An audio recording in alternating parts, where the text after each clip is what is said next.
Story of the men that build them, the pylon men.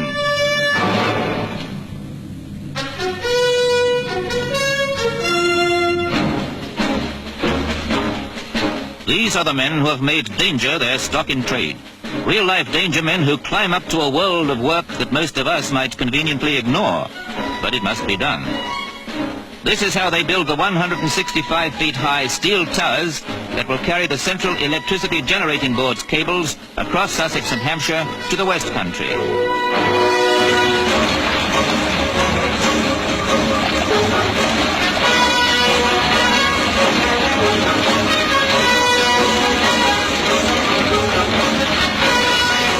You might say that the pylon men work above the ground level controversy that goes on before the plans for Britain's power gets the go-ahead.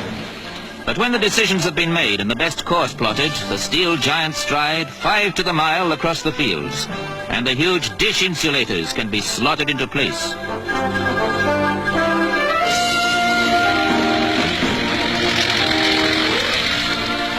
It's a long haul, and this is all weather work, seriously hampered by mud and rain.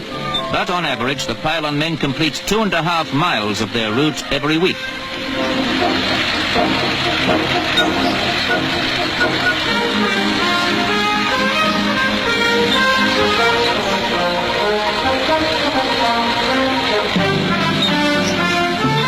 Here's a balancing act that's a workaday routine, and they say you get used to it. But you need more than a head for height, because this is as delicate a job as threading a needle, calling for steady, split-second teamwork. And when the steel towers and glass insulators are exactly in place, it's time for the big job of putting the power lines into position.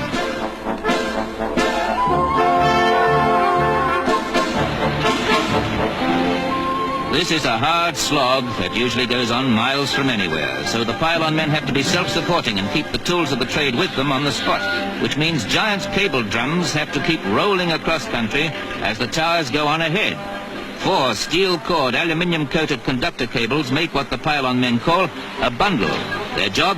To carry a 400,000-volt load of electric power to supply the national grid.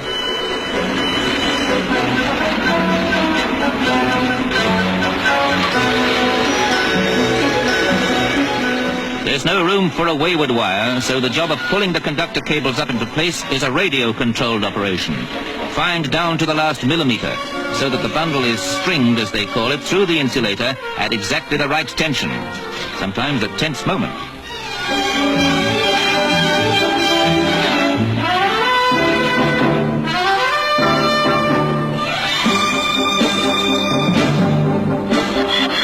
Although in these days of automation we are cutting out the elbow work, joining up the cables to make a continuous power line hundreds of miles long is something that still goes best by hand.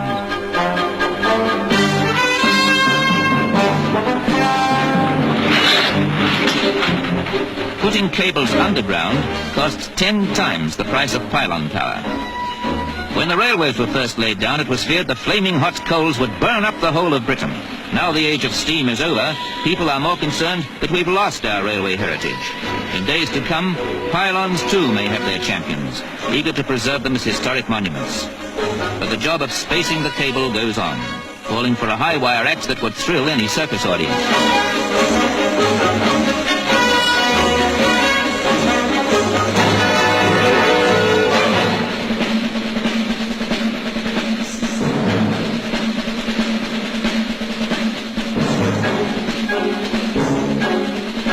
This is where the pylon men turn spacemen.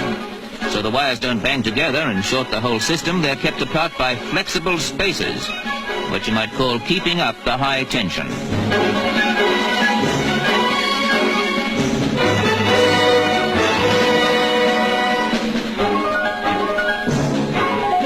With their skill and daring, the pylon men carry the immunity of electricity to remote places. And the pylons themselves certainly have their own kind of grandeur as they march across the land.